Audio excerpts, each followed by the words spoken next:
Hi, I am Mohamad, Architecture Owner at Ucraft. Here is my 1-minute take on Chrome's new feature. Recently, Chrome introduced a new feature that was initially experimental before going live. It's called CSS Overview.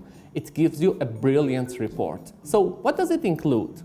A high-level summary of the page CSS, colors that have been used, unused declarations grouped by reasons, and media queries. Also, each item is clickable and navigates you directly to where you need to go. So let's check it out together. Open Developer Tools, click on More Options, navigate to More Tools, and select CSS Overview. And just click Capture Overview, and voila, your report is ready to go. As a developer, CSS Overview gives you valuable information for crafting a well-engineered application. Your turn.